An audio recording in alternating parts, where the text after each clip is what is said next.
Calaroga Shark Media.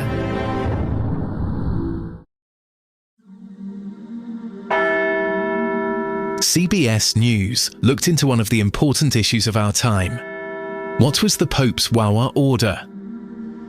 For the uninitiated, Wawa is an American chain of convenience stores and gas stations originating in the Philadelphia metropolitan area and located along the east coast of the United States. It is likely that Robert Prevost would have popped in during his time at Villanova. "He's getting lots of questions," Augustinian Father Joe Farrell said. "That one might be the most unique, Delaware County-focused question." This is white smoke. Farrell, a Delaware County native, chatted with CBS News Philadelphia from his office in the Vatican City. He said he asked Pope Leo XIV some questions on our behalf about his time at Villanova, Wawa, and the Super Bowl 59 winning Philadelphia Eagles. Farrell said before he was Pope, Father Bob prayed, said Mass and had lunch with him every single day. But among us, he is still Father Bob. Bob, he said. Farrell was our connection to inquire with Pope Leo XIV. CBS News Philadelphia asked, "You were kind enough to ask him some of our pressing questions here from Philadelphia. He declined to say what his Wawa order was. I understand." Father Joe Farrell replied, "He did. He was not specific about it. He said he certainly has fond memories when he was a student at Villanova of going to Wawa." The connections seem to be endless around Villanova's campus. Father Bernie Siana, a senior associate dean of students for student support at Villanova University, first met then Father Robert Prevost in 1984. He said the selection surprised him, but it wasn't a shock. "Yes, I know him well. I kept saying Bob has the right disposition and connections, and now he is Leo," Siana said. "We're working to call him Leo. We have a connection, a real connection to Pope Leo." "He was non-committal with the Eagles," Farrell said. "He was very happy when the Eagles won the Super Bowl. He rejoiced with those of us from Philly." Farrell said he did not hear the Holy Father say, "Go Birds" at any point during the Super Bowl. The Augustinians were planning to honor Cardinal Prevost at an event in August in Philadelphia, but since becoming Pope, he is no longer able to attend. Father Prevost was still working on his doctoral thesis in 1985 when he relocated to Peru as a young missionary and priest in the country's remote northern regions. "There is no room in Augustine's concept of authority for one who is self-seeking and in search of power over others," he wrote in his thesis. For more than a decade in Peru, he implemented his ideas about faith through action. Fresh from pontifical graduate school, he had responded to an Augustinian bishop's request for a canon law expert to establish the new chancery, or administrative office, of the church. Later, he led a project developing Peruvian priests, driving up and down the coastline. Along the way, he encountered impoverished people desperately needing assistance, and a country devastated by violence and tensions. The Shining Path, a Maoist guerrilla insurgency, targeted the Catholic Church during its campaign of bombings, beheadings, and political assassinations. They killed and abducted nuns and priests and bombed churches. Another militant group attempted to extort the Augustinians, threatening to bomb their communal residence unless they provided money, according to Reverend John Lydon, who lived with Prevost in an Augustinian community for 9 years. During this period, Prevost mastered Spanish. He also emerged as a highly respected figure in the Peruvian church, according to Reverend Michael Company, who survived after being shot in the head by guerrillas. He was beloved for his connection with the people, his efforts feeding and finding employment for the poor, and his welcoming of those displaced by violence. Male churchgoers sometimes escorted Prevost for protection against potential attacks, said Suiberto Vigo, 75, a community leader who worked closely with him. Some priests dressed as civilians to avoid identification, he noted. Prevost expanded the church's outreach to accommodate displaced Peruvians escaping poverty and violence. He washed the faithful's feet in a shack with an earthen floor, wore jeans, and spoke plainly. His homilies were remarkably direct. He'd say that a homily should be short and to the point, like a miniskirt, recalled Elsa Ocampo, 81, a volunteer at Our Lady of Montserrat Church in Trujillo. After being elected to lead his order worldwide in 2001, Father Prevost returned to St. Monica College outside St. Peter's Square in Rome, where he had lived during graduate studies. He dined with young priests, practiced tennis on the hard court atop the college's winding path overlooking St. Peter's Basilica, and rose early for extended walks. He devoted considerable time traveling, overseeing all global Augustinian priests and communities.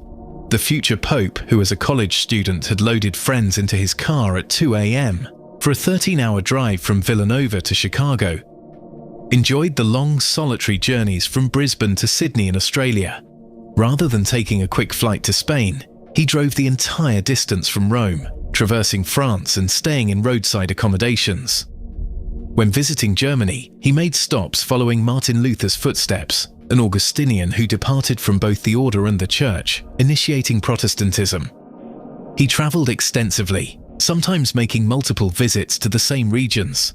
He deepened his diplomatic abilities and church connections, his understanding of cultures and political environments where his order operated, and the financial mechanisms, foundations and grants necessary to sustain church activities. In Nigeria, he wore voluminous robes and a cap. In Kenya, he became emotional when children at a new school built by the order presented him with a gift. In 2000 India, he surprised local priests as an approachable leader who communicated in simple language to ensure comprehension, showing particular interest in their well-being.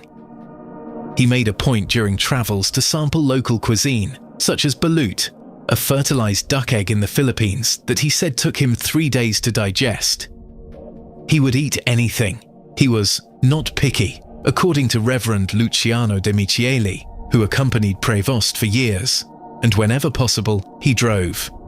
"He is good to travel with," said Father Moral Anton, the Prior General of the Order of St. Augustine, "because he doesn't talk much."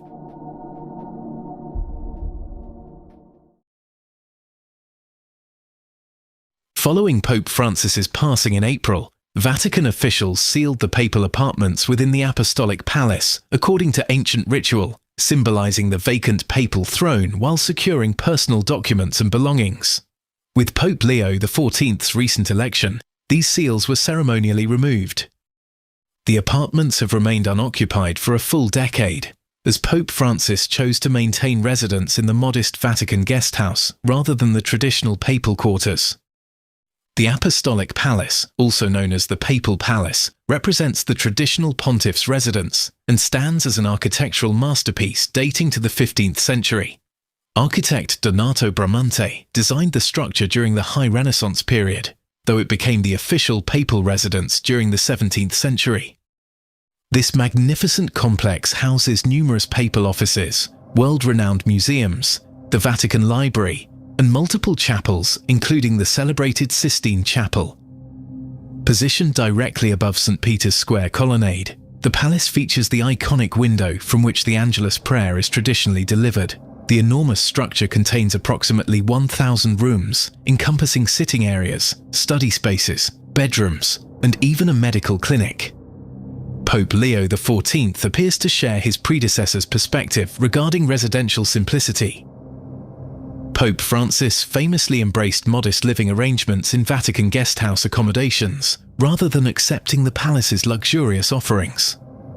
During a recent Vatican News interview, Pope Leo articulated his philosophy, stating that bishops are not intended to function as little princes reigning over kingdoms, but rather should authentically embrace humility, maintain closeness to their served communities, journey alongside their people, and share in their sufferings.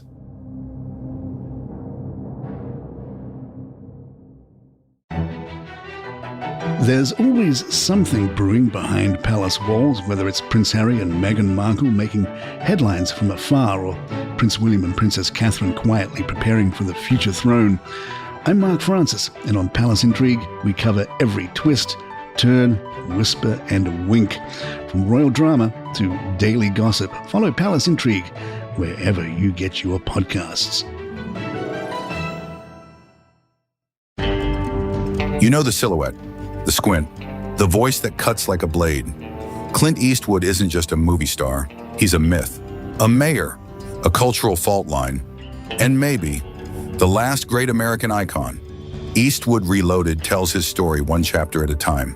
The hits, the flops, the chaos between the scenes.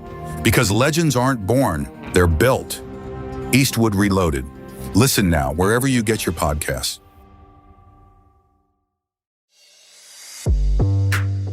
He thought cryptocurrency would set him free.